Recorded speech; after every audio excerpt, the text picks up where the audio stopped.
आज के दिन साला जब कच्चे में होता है तो बच्चा बाप की नहीं सुनता।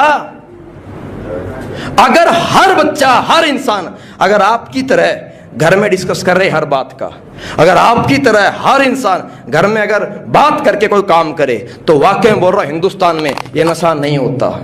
इंडिया में बीड़ी, दारू, सिगरेट, चरस, गांजा ये नहीं होते। क्योंकि अगर किसी ने जब किसी बच्चे को पहली बार बोला चल यार सुट्टा लगा ले, नहीं पापा से पूछूंगा, अगर उस वक्त उस बच्चे ने पापा से पूछने की बात कह दी होती तो कोई भी बाप अपनी औलाद को सिगरेट का सुट्टा लगाने के लिए और पैग लगाने के लिए नहीं बोलता। सही है। तो मुझे आज के इस वक्त में आपने एक बात बोली, हमारा अच्छा प्रोडक्ट है, हमारा अच्छा कॉन्सेप्ट है, वो सब कुछ अच्छी है, आप भी अच्छे इंसान हो बहुत, और फिर भी आपने बोला कि भाई साहब डिसीजन जो मैं है घर पे डिस्कस करके घर वालों से पूछ कर ही लूंगा। सर रियली बोल रहा हूं, बहुत खुशी हुई मुझे आपसे मिल करके।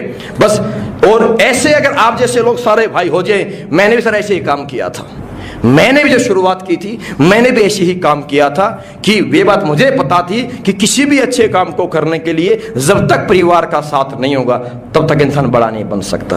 और अगर इंसान के साथ उसका परिवार अगर है तो इंसान की एनर्जी और ज्यादा बढ़ जाती है। सही बात है जी। सो पक्की बात है, घर वालों से पूछना चाहिए। बस एक बात में थोड़ी सी आपसे बात करना चाहूंगा, डिस्कस करना चाहूंगा कि सर एक बात मुझे बताइए आप कि अगर मुझे स्कूल, वही बात दोबारा रिपीट हो जाएगी अभी, अगर मुझे स्कूल में एडमिशन लेना है, मुझे क्या सब्जेक्ट लेना है और किस लेवल की पढ़ाई करनी है, यह एडवाइजेशन, यह डिस्कशन मैं किसी पहलवान से करूं तो अच्छा है या किसी एजुकेटेड व्यक्ति से करूंगा तो अच्छा है? पक्की बात है जी। पक्की। मैंने बात गलत तो नहीं बोली।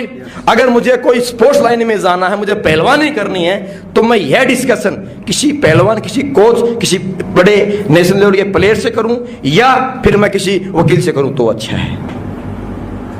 प्लेयर से करूंगा या कोच से करूंगा? सही बात है। तो आप मुझे बताइए प्रेम जी, आपके घर में देखो परिवार, पेरेंट्स हमेशा, हर पेरेंट्स अपने औलाद की, अपने परिवार की सक्सेस ही चाहते हैं। हर परिवार, पेरेंट्स अपनों की भलाई ही चाहते हैं। सही बात है। लेकिन आप मुझे बताइए कि घर में फादर साहब क्या करते हैं? अपने फादर साहब जमींदारा करते हैं। जमींदारा, बहुत बड़ी बात है जी। हिंदुस्तान में था, पूरा हिंदुस्तान कृषि प्रधान देश आज के दिन, और आप किसान परिवार से जुड़े हो, आप इन बातों को बखूबी समझोगे, उस बात को भी समझोगे। सो और जी मैडम क्या करती हैं आपकी? मैडम तो घर का ही काम कर रहे हैं। घर के काम करती हैं। तो जी आपके फादर साहब को बहुत नॉलेज है, मतलब कृषि की, खेती की, और मैडम को बहुत अच्छी जानकारी है साग सब्जी खाना बनाने की, और आई होप मतलब आपकी मैडम बहुत टेस्टी खाना बनाती होगी। कभी लाइफ मौका मिलेगा तो पक्का हम टेस्ट करेंगे। सही है। सो अब मुझे बताइए कि जब घर में, आप मुझे बताइए क्या आपकी मैडम और क्या आपके फादर साहब ये चाहेंगे कि हमारा बच्चा कोई अच्छा काम हो, जिस काम को करके इज्जत सम्मान मिल सकता है, लोगों से दुआएं मिल सकती है, अच्छा पैसा मिल सकता है, और देश के आरंभ जो हमारा बहुत पुराना जो वेद आयुर्वेद है उसको प्रचार करके हम देश के तरक्की में सहयोग दे सकते हैं? तो क्या ऐसी मान सम्मान और इज्जत मिलेगी? क्या उस इज्जत मान सम्मान को लेने के लिए कोई भी परिवार में पेरेंट्स, माँ बाप या बीवी मना कर सकती है? बाप तो मना कर करे, बीवी मना करे। हाँ, अभी आपने पूछा ही नहीं है। तो मुझे बताइए, जब आपकी शादी, देखियो जब किसी भी लड़की की शादी होती है तो हर लड़की ये दुआ ये सोच कर के आती है कि मैं अपने पापा के घर में, अपने पापा के घर में तो मैं कोई भी जिंदगी में अपनी ख्वाहिशें नहीं रख पाई, लेकिन शायद शादी होने के बाद जो भी मेरी रिक्वायरमेंट है, जो मेरी ख्वाहिश है, वो 100% मैं अपने पति से बताऊंगी और मेरी हर ख्वाहिश पूरी हो जाएगी। लेकिन प्रेम भाई साहब, अब इमोशनल बात करूंगा इसके साथ में, प्रेम भाई साहब एक बात याद कीजिए, शादी को आई थिंक आपको 10-12 साल हो गए होंगे। कितनी ही बार इच्छाओं का दमन करना पड़ा है, कितनी बार 10 साल के अंदर 10 बार शादी की सालगिरह आ चुकी है, और आई थिंक शायद हमने कभी हर बार 10,000 की साड़ी गिफ्ट ना कर पाए हो, शायद होटल ताज में हम खाना ना खिला पाए हो। इच्छाएं थी मैडम की भी, पर जेब अलाउ नहीं करती थी, इसलिए इच्छाओं को दबाना पड़ गया। कितनी बार ऐसी बातें सुनने को बोलने को मिल जाता है, जब मैडम बोलती है जी सुनते हो डिमांड 5,000 की, तो हमने एक जवाब बोल दिया, तेरा दिमाग खराब है क्या? जब देखो डिमांड करती रहती, ये दे दो, वो दे दो, वो दे, मैं ATM मशीन हूँ क्या? सही है। कितनी बार इच्छाओं का दमन करना पड़ा था। ये भी मैडम नहीं चाहती, ये कोई बीवी नहीं चाहती, क्योंकि बीवी के बारे में एक बात जानता हूं, बीवी 2 चीज से खुश रहती है, ये तो दोनों मिल जाए तो बल्ले बल्ले, अगर दोनों में एक मिल जाए तो भी काम चल जाता। क्या बीवी खुश होती है तो प्यार से या फिर हार से? अल्लाह प्यार दे नहीं पाए क्योंकि धंधा करने के लिए, पैसा कमाने के लिए रोज घर से बाहर, रोज घर से बाहर, रोज घर से बाहर, भाग भाग भाग भाग भाग भाग, सारा चेहरा काला पड़ गया भाई साहब मेरे। भाग, आप काले थे नहीं, काला पड़ गया सारा चेहरा। सही है, क्यों? हमें और पैसा चाहिए, और पैसा चाहिए, और पैसा चाहिए। तो काम के लिए हम बिजी हो गए, तो प्यार के लिए चाहिए समय, वो अपन दे नहीं पाए। और यदि बीवी खुश होती है तो हार से। सर वो शादी की सालगिरह पे हर बार हार दे तो बीवी खुश, एक साल को नहीं जा काम करो, मेरे को दे दो काम करो, पर ना तो हार दे पाए क्योंकि पॉकेट में पैसा नहीं था, इसलिए हार नहीं गया। और पॉकेट में पैसा नहीं था इसलिए टाइम भी नहीं था, तो ना प्यार मिला ना हार मिला। सब बीवी तो वैसे ही ना खुश है जब से शादी हुई है। और खुश करने का एक बार तो मौका आता है, एक बार तो मौका आया है।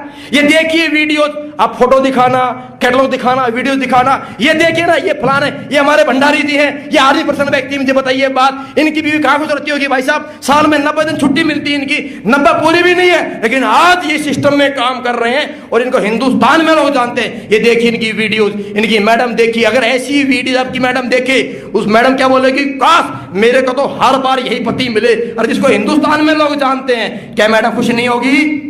होगी नहीं होगी? जब आपको कोई व्यक्ति ऐसे बोलेगा और मैडम स्टेज पे सुनेगी कि मैं डायबिटिक पेशेंट था, मेरे ज्वाइंट पेन थे, धन्यवाद देता हूं प्रेम जी को, इन भाई साहब ने मुझे आकर के बताया, इन्होंने मुझे गाइड किया और इनकी मेहरबानी से, इनकी वजह से मेरी डायबिटीज ठीक हो गई, मेरे लिए तो भगवान का दूसरा रूप है प्रेम जी। और यह बात आपकी मैडम सुन ले, साहब मुझे बताइए खुश होगी कि नहीं होगी? खुश हो गए। होगी कि नहीं होगी? पर यह कब होगा? जब प्रेम जी आप फैसला करेंगे। ये फ्यूचर को मैडम नहीं समझ सकती, ये मैडम तब खुश होंगी जब ये हम करके दिखा देंगे। और करके दिखाने के लिए आज करना पड़ता फैसला, वो अपने को करना पड़ता है, मैडम नहीं कर सकती है। मुझे बात सुनिए, काम आपको करना है, लोगों से हमें मिलना है, ये दुआओं के लिए मेहनत हमें करनी है, मैडम को नहीं करनी है। लेकिन मैडम दिल से बोलेगी कि मालिक पति हो तो ऐसा, नहीं तो मुझे पति ही नहीं चाहिए। अभी नहीं बोली है, लेकिन जितने हमारे कंपनी के तो डायमंड लीडर्स हैं, इनकी भी हालात कभी ऐसे ही थी, इनकी हालात भी ऐसे ही थी। वो मिस्टर कुलदीप मुदगिल जी फैक्ट्री में नौकरी करते थे, मैडम बोलती कहां मेरे कर्म फूट के काला बामन से मेरी शादी करा दी है, कलर काला से उनका। भाई बोलो ना यार, यही तो मौका है डिफेंस करने का। एक पिक्चर दिखाओगे तभी तो बंदा आएगा। सही है, आप की तरह से भाई साहब वो, लेकिन भाई ने तो बिजनेस शुरू किया, नौकरी छोड़ दी उन्होंने। मैडम को नहीं पता था, रात में घर पे नहीं जाना, 10 दिन घर पे नहीं जाना। मैडम बोली कहां रहते हो? घर में तकरार हो गई थी, झगड़े हो गए थे, लेकिन जिस दिन 51 दिन में भाई साहब ने कार ली, अरे शादी को तो 8 साल 7 साल हो चुके थे, हमेशा बाइक पे लेकर के जाते थे, बाइक पे लेकर के आते थे, बरसात में भीगते थे, लू में तपते थे, सर्दी में शाल ओढ़ के ठुठुरते थे सर्दी के अंदर, और बाइक का भी इंजन डेड हो चुका था। इंजन बनाने के औकात भी ऐसी बताते हैं सर मेरे कुलदीप जी कि नहीं थी, लेकिन सिस्टम में आए, 51 दिन में कार निकाले तो बीवी बोली ऐसे घर में क्यों आते हो, काम क्यों नहीं करते, अब जाओ ना। सही है, बात समझ रहे हो जी सब? ऐसा आपके साथ भी होएगा, आज नहीं होएगा, आज फैसला करना पड़ेगा, तो आने वाले वक्त में ऐसा होएगा। प्रेम साहब शादी जब हुई थी बीवी आपके पीछे थी, कहां थी? आज ही मैडम पीछे ही है। आपको कामयाब होना है या आपको गड्ढे में गिरना है, वो तो वही जानी है। आप बताइए आपको क्या करना है? सर कामयाब होना है तो फैसला करना पड़ेगा।